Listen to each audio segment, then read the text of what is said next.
Kita harus merendahkan diri mau belajar. Kalau tidak, anak-anak kita bertanya kelak kita akan kelabakan. Apa saja ajaran Kristen yang perlu kita waspadai sebagai anak-anak Tuhan atau sebagai jemaat-jemaat Tuhan yang ada di gereja. Nah, Bapak Ibu, ini satu pernyataan dan sekaligus pertanyaan bagi kita semua, secara khusus warga gereja di tempat ini. Itu ajaran-ajaran Kristen yang perlu kita waspadai, yang perlu kita berhati-hati tentang ajaran itu. Nah, ini sesuatu hal yang sangat penting bagi kita semua. Pada kesempatan yang baik ini, saya berharap bahwa kita boleh memberikan perhatian yang serius, karena ini adalah jarang sekali kita dapatkan di gereja. Karena ini sifatnya hal yang luas sekali, dan tentu itu jarang kita dapatkan di gereja, maupun di dalam persekutuan-persekutuan. Nah, oleh sebab itu saya mau menyampaikan kepada kita, supaya kita jemaat-jemaat di tempat ini, iman kita itu kokoh dan kuat di dalam kepercayaan kita kepada Kristus. Nah, Bapak Ibu saudara Tuhan, saya mau menyampaikan kepada kita bahwa di hari-hari ini, ya, di zaman ini, di hari-hari ini, jutaan orang Kristen, ya, mereka terpikat, mereka dibelenggu dengan ajaran-ajaran sesuatu hal yang seharusnya mereka tidak mempercayai dan tidak mengimani hal demikian. Bapak Ibu, tidak sedikit kita melihat bahwa orang-orang Kristen banyak yang berpindah keyakinan, baik itu dari Kristen masuk ke agama Islam, baik itu dari Kristen masuk ke agama Katolik, ke agama Buddha, ke agama Hindu, ke agama Konghucu, dan bahkan ada yang masuk ke Saksi Yehova, Bapak Ibu. Ada begitu banyak ajaran-ajaran yang perlu kita waspadai dan hati-hati di dalam bagian ini, Bapak Ibu. Nah, ini adalah fakta yang memang kita lihat di lapangan. Nah, kalau saya boleh bertanya kepada kita, apa sih ajaran yang perlu kita waspadai menurut Bapak Ibu sekalian? Bapak Ibu, sekarang ini adalah keterbukaan informasi. Sekarang zaman sudah maju sekali. Kita di kamar, mungkin di mana-mana kita bisa dapatkan informasi dan pengajaran-pengajaran, itu bisa muncul di beranda kita. Tetapi kalau kita tidak memiliki pandangan, pengertian, pemahaman yang benar, kita bisa dibelenggu, kita bisa percaya dengan hal itu. Nah, tentu kita dapatkan pemahaman, pengertian dari mana? Ya dari gereja, Bapak Ibu. Nggak mungkin Bapak Ibu dapatkan dari mana-mana. Tentunya dari gereja dulu dapatkan pengajaran yang benar. Nah, boleh. Tapi Bapak Ibu, itu bagus juga ya. Contoh yang disampaikan oleh Bang Ferry. Tetapi itu ada yang terjadi, salah satunya ada di tengah-tengah kita, Pak D ya. Bisa aja. Tidak tertutup kemungkinan orang bisa masuk ke situ. Nah, Bapak Ibu, ada beberapa poin yang mau saya sampaikan kepada kita pada malam hari ini.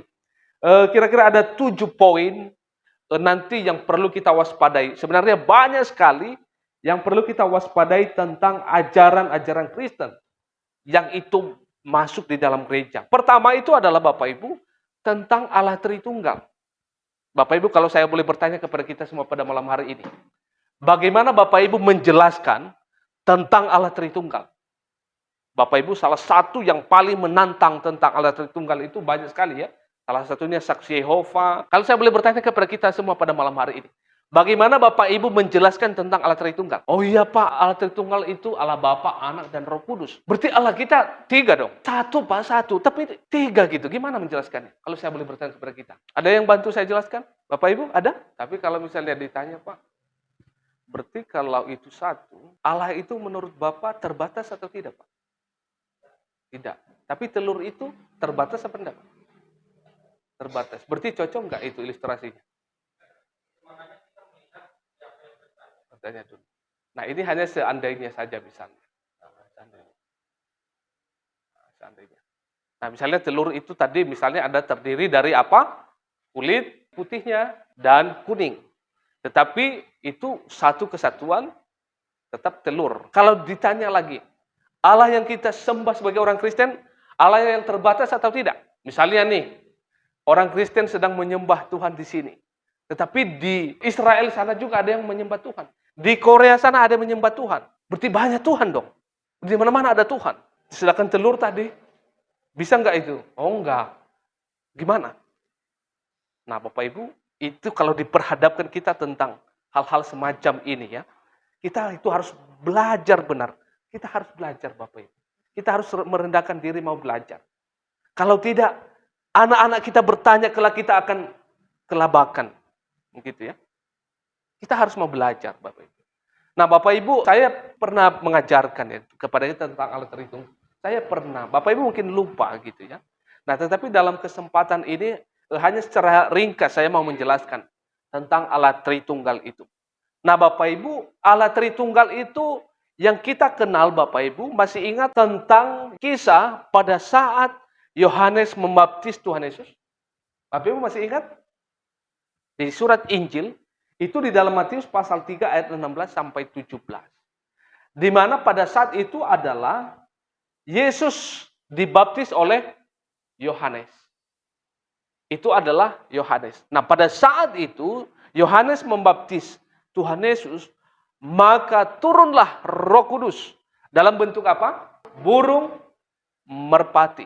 Di waktu juga yang bersamaan, maka langit terbuka dan ada suara yang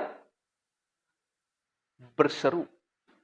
Inilah anakku yang kukasihi. Bapak Ibu dalam Matius pasal 3 ayat 16 sampai 17 berbunyi bahwa sesudah dibaptis, Yesus segera keluar dari air dan pada waktu itu juga langit terbuka dan ia melihat Roh Allah seperti burung merpati turun ke atasnya. Kata siapa ini? Tuhan Yesus. Lalu terdengar suara dari sorga yang mengatakan, inilah anakku yang kukasihi, kepadanya lah aku berkenan. Nah Bapak Ibu, ini adalah secara singkat penjelasan tentang Allah Tritunggal. Sebenarnya panjang sekali itu. Itu baik dalam perjanjian lama maupun dalam perjanjian baru. Itu banyak sekali pemahaman dan juga pengertian tentang Allah Tritunggal ini. Nah Bapak Ibu, ini adalah yang perlu kita pahami dan memahami tentang Allah Tritunggal. Secara singkat yang mau saya sampaikan. Nah Bapak Ibu, ada juga yang di luar sana mengajarkan bahwa Allah Bapa itu itulah Yesus. Yesus itu itulah Roh Kudus. Atau Roh Kudus itulah Yesus. Itu keliru Bapak Ibu ya. Keliru hal demikian. Itu monoteisme. Itu ajaran sesat di dalam sejarah kekristenan. Allah Bapa bukan Yesus. Yesus bukan Roh Kudus. Maka kita melihat tadi pada saat pembaptisan itu. Di mana Tuhan Yesus turun ke air, maka pada saat itu Roh Kudus turun dalam bentuk apa? Burung merpati. Maka pada saat itu terbuka langit, maka Allah Bapa berbicara kepada Tuhan Yesus. Ada berapa pribadi di sana? Ada 3. Bukan dalam arti kita menyembah Allah yang 3, Bapak. Kita menyembah Allah yang Esa. Allah yang satu gitu ya. Nah Bapak Ibu, saya mau menjelaskan bahwa kita memang terbatas untuk memahami ini. Karena apa? Karena kita adalah manusia ciptaan. Kita adalah manusia ciptaan Bapak Ibu. Kalau kita manusia ciptaan, tidak mungkin, mustahil kita mengenal sang pencipta kita yang hebat luar biasa itu. Mustahil kita mengenal dia secara sempurna. Tetapi bukan dalam arti kita menyerah. Bukan dalam arti kita tidak bisa memahami dan mengerti dia. Bukan itu. Tetapi kita punya keterbatasan. Karena itu di luar pikiran, di luar nalar kita sebagai manusia ciptaan. Tetapi bukan dalam arti kita tidak memahami siapa Allah kita. Bapak Ibu masuk ya? Ngerti ya maksud saya ya? Nah ini adalah yang perlu kita pahami. Yang pertama dan perlu kita waspadai tentang ajaran ini. Dan Bapak Ibu di hari-hari ini Bapak Ibu sedang digoncang ya satu tokoh agama itu bernama Erastus.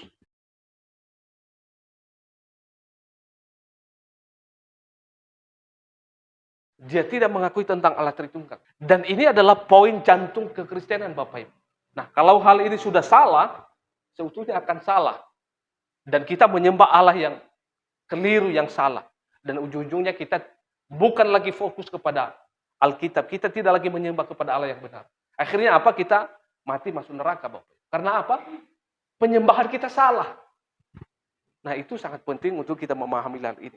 Nah, Bapak Ibu, ada banyak lagi ya tokoh-tokoh agama yang lain yang masih di kalangan Kristen juga memahami hal ini.